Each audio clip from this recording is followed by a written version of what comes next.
Okay, so I'm making this video right now because I have things to say and I'm so self conscious. I don't want the kids to hear me.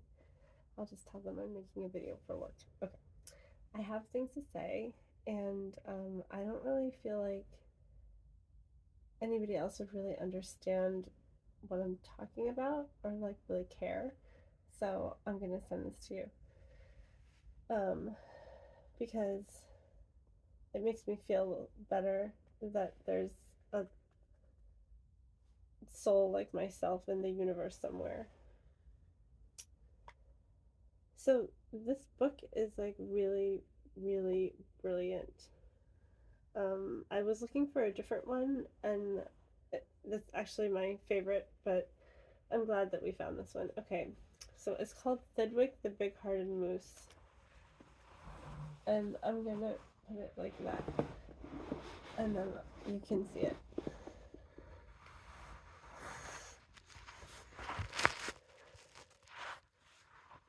Okay, I hate computers and I hate technology. Um, Dan was like, Mom, you can scroll down like this. You're so dumb. Okay, so there's Thidwick. Okay.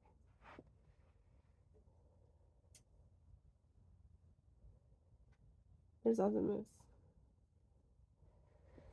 Okay. Up at Lake Winnebago, the far northern shore, lives a huge herd of moose, about 60 or more, and they all go around in a big happy bunch looking for nice tender moose moss to munch. Up at Lake Winnebago one day they were lunching, just strolling along and enjoying their munching, for the mooseness that day was especially fine. When it happened that Thidwick, the last moose in line, saw a bingle bug sitting, the bug called out, Hey, it's such a long road and it's such a hot day. Would you mind if I rode on your horns for a way?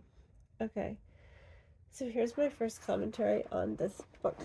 I'm not sure if you're familiar with the whole, like, highly sensitive person thing, but I found it to be really helpful to recognize that I was one, and I've had clients who it's like transformed their lives to understand that their sensitivity is not a flaw or their fault. Um, and so in this book about highly sensitive people, this author writes that, like, in animals in the wild, the animals that show traits of high sensitivity tend to be like at the end of the group because they take more time to process what's going on, so they move slower. Um, so you're about to be introduced to a highly sensitive moose, is my point with that.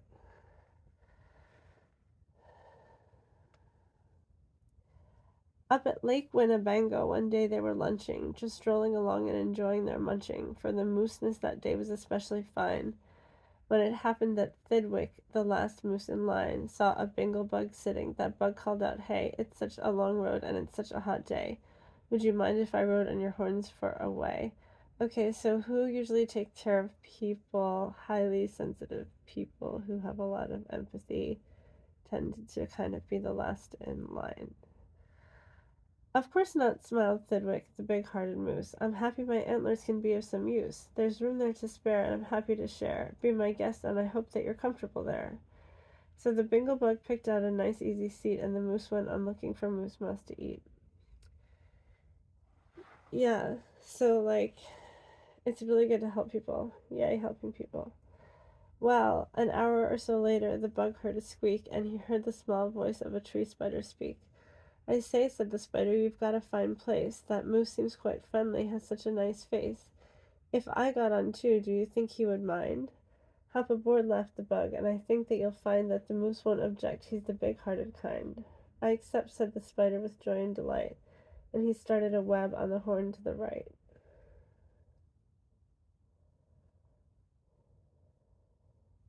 Somehow, when you let one person cross boundaries, it feels like it starts happening everywhere.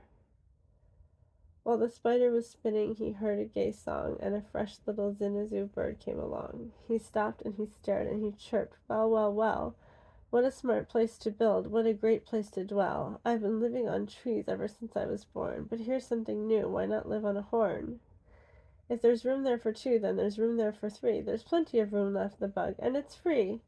Okay, so this is really interesting because basically what happens is we let other people take up space in our head, and they have their own agenda, and they come and with their agenda, and then we think that it has to do with us, and then they start taking up space in our head. And then once we allow that pattern to start, it just continues and goes on and on and more people just come and stay there without paying any rent. Um, it's really interesting because when I was reading this book to Damien, he was like, he's like, "I really like that moose. That moose is so nice." It's like, yeah, that's what happens when you're nice.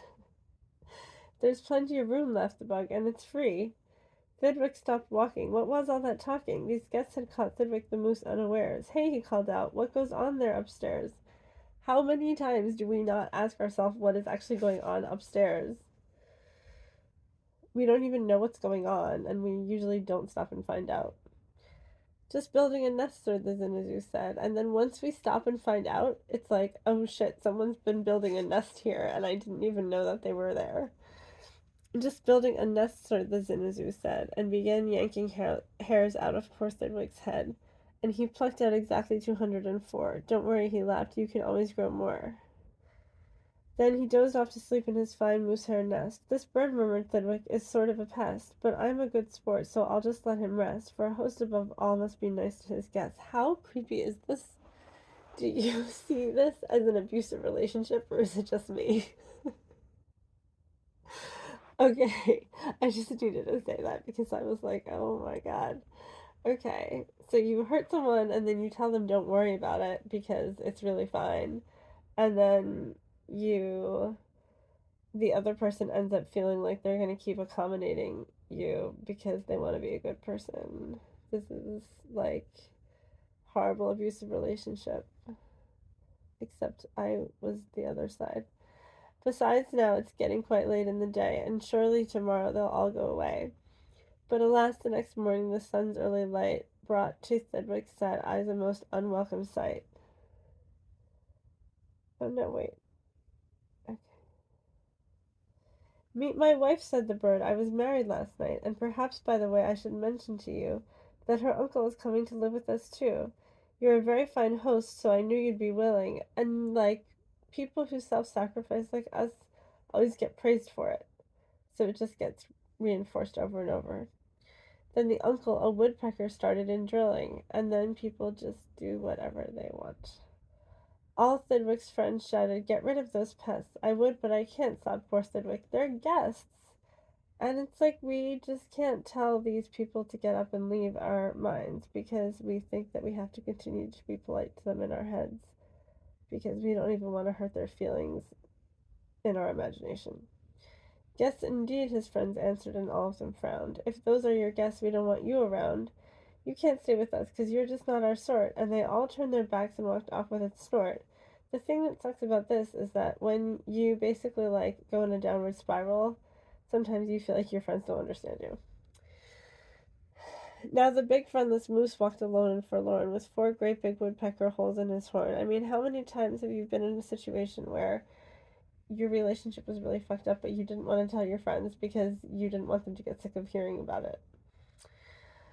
"What holes?" whispered Herman, a squirrel who spied him. "What holes to hide nuts in? Mind if I tried 'em?" "They're yours," called the woodpecker. "Get right inside 'em. This big-hearted moose runs a public hotel. Bring your nuts, bring your wife, bring your children as well." So the whole squirrel family all jumped on pell-mell. Well, what would you do if it happened to you? You couldn't say scat because that wouldn't be right. You couldn't shout scram because that isn't polite. A host has to put up with all kinds of pests, for a host above all must be nice to his guests. So you try hard to smile, and you try to look sweet, and you go right on looking for moose moss to eat. Okay, so here's like a little paragraph about an abused child.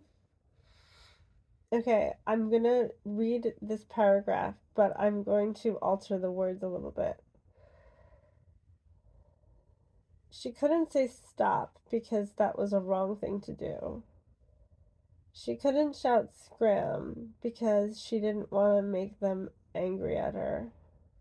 A child has to put up with all kinds of treatment because the child, above all, has to be nice to her parents all the time. So she tries hard to smile and she tries to look sweet and she tries to just not make anyone pay any attention to her. This has nothing to do with me, by the way. I'm just talking about what I think this book is about. That did not happen to me. Um, but now it was winter, and that wasn't easy, for moose moss gets scarce when the weather gets freezy. The food was soon gone on the cold northern shore of Lake Winnebago. There just was no more, and all Thedrick's friends swam away in a bunch to the south of the lake where there's moose moss to munch. He watched the herd leaving, and then Thedrick knew he'd starve if he stayed here. He'd have to go too. Well, sometimes you just cannot stay in the same place because it's going to kill you. We're fair, said the bug. We'll decide this by vote. All those in favor of going say aye. All those in favor of staying say nay. Aye, shouted Thedrick, but when he was done, he stepped in the water. Then, oh, what a fuss. Stop, screamed his guest. You can't do this to us. These horns are our home, and you've no right to take our home to the far distant side of the lake. So, basically, what's happening here is that we're trying to get healthy, and the parts that keep us stuck are really, really persistent that we cannot be free of them. He's, be fair, Thidwick begged with a lump in his throat. Nay, they all yelled. He lost 11-1, and they seem way more powerful than we do. We win, screamed the guests by a very large score, and poor starving Thidwick climbed back on the shore. Then do you know what those pests did? They asked in some more. They asked in a fox who jumped in from the trees. They asked in some mice, and they asked in some fleas. They asked a big bear, and then, if you please, came a swarm of 362 bees. Poor Thidwick sank down with a groan to his knees, and then came something that made his heart freeze. Bullets came zinging right past Thidwick's face. Guns were banging all over the place. Get that moose, Thidwick heard a voice call. Fire again and again and shoot straight one and all. We must get his head for the Harvard Club wall. So basically what this is saying is that once you get so beaten down by letting people stomp all over you, the entire rest of the world can see it, and you feel like a target of everybody's misery. Thedwick took to his heels with that load on his head. With 500 pounds on his horns, the moose fled. He could have run faster without all those pests, but a host above all must be nice to his guests. Then finally they had him. Because of those pests he had run out of luck. Because of those guests on his horns he was stuck. Yeah, we're pretty stuck by our issues, and it often feels like somebody is trying to kill us. Up canyon, off cliff, over wild rocky trail, with bullets bouncing around him like hail. Up gully through gulch, and down slippery sloughs, with his hard-hearted guest faced the soft-hearted moose. All of these behaviors that we think are helping us by pleasing other people just end up putting us into a horrible situation at the end. He gasped, he felt faint, and the whole world grew fuzzy. That it was finished completely, or was he? Finished, not Thidwick, decidedly not. It's true he was in a most terrible spot, but now he remembered a thing he'd forgot. A wonderful something that happens each year to the horns of all moose and the horns of all deer.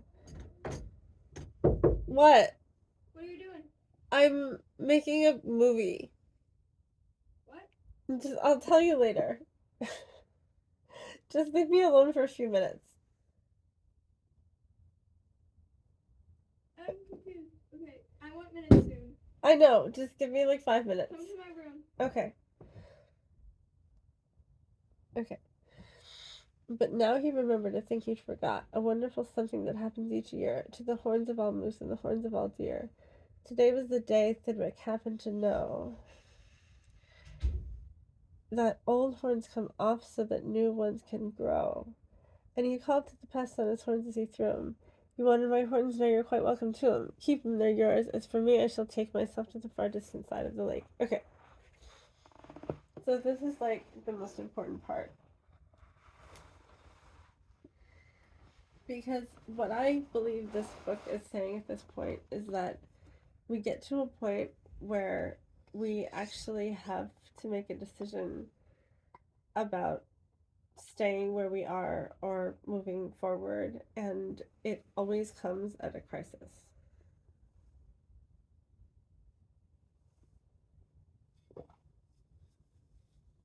And there's like never a situation where you will not be forced to face what you need to face. Like, you are given these experiences so that you can face things that you must work through.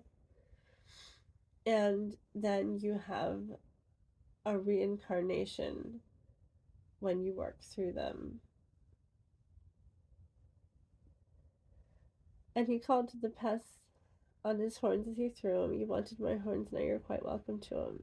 Keep them, they're yours. As for me, I shall take myself to the far distant side of the lake, which clearly would be enlightenment or something like that.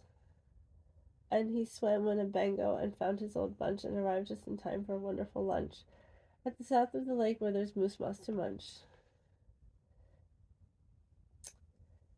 Okay, so just a note about that is that I was reading that and I was like, oh, that just sounds like being happy with life as it is. Which I guess maybe is enlightenment. I don't know. His old horns today are where you knew they would be. His guests are still on them, all stuffed as they should be. Okay, I hope you enjoyed that. Bye.